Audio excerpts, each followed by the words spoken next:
How does estate planning protect your children?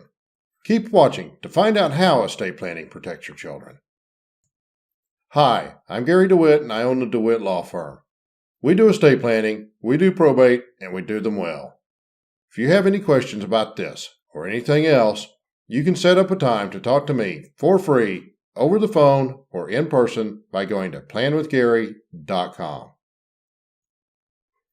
Nobody wants to or likes to think about their own mortality. But once you have children who depend on you for everything, thinking about it may be essential. How do you ensure they are protected and financially provided for?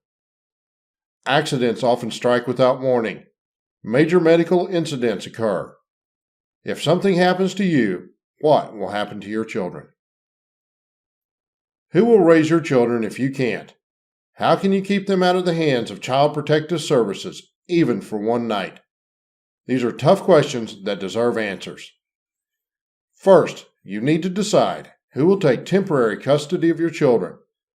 Think for a moment if you and your spouse were out on a date and you were in a car accident and you didn't make it home. The babysitter finally panics and calls the police. The police arrive and can't find out where you are. Then the police call Child Protective Services to take care of your children for the night until you're located. This could have been avoided by having a power of attorney in place just for this event and letting the sitter know who they can call to come get the children and who has legal authority to take care of the children until you're located. Second, if something happened that were permanent, who will raise your children? That is a tough question, but it deserves an answer. If you don't name somebody, then the courts will have to hear requests from any family member that wants to raise your children. If nobody steps forward, then your children will become a ward of the state, that is, Child Protective Services. Unless you name long-term guardians in a last will and testament. While a judge has to approve your choice, it gets a lot of voice and it's not as difficult on the children. Minors can't directly inherit. If you leave money directly to your children, the courts will place it either in a court-created trust or a special account for minors. Then when they turn 18, they'll get a check. I don't know about you, but do you want your 18-year-old getting a lump sum of cash? Do you want them to get the money without any controls in place or restrictions on it? With a revocable living trust, you name who will manage the money, how the money is to be managed, and how the money is to be spent.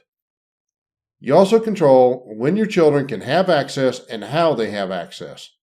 For example, you can tell the trustee to pay for college and take care of their other needs until they graduate, and then at 30, you give them a third.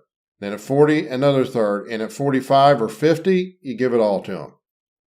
Or you can do like one client and spread it out over equal payments for 10 years. A trust also keeps your property out of probate, saving about 6% of the gross value of the estate. That money goes to your children, not to attorneys and not to representatives. You also need to make sure that your retirement accounts, bank accounts, life insurance, and investment accounts are not set up to pay directly to your children. If you do, then you may be leaving companies in control of the money depending on the terms of your agreement with them and the company policies. If the company isn't in charge, then the courts will be.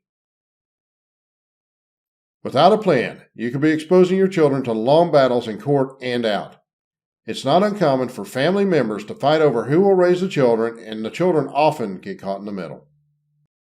The same goes for who will control the money. In the end, a judge will have to decide who will raise the children and who manages the money. It may take several hearings with your children caught in the middle before the judge can make a decision. Not to mention the money spent and the emotional price paid. The best way to get started is to talk to a planning professional. To speak with me about planning, go to planwithgary.com.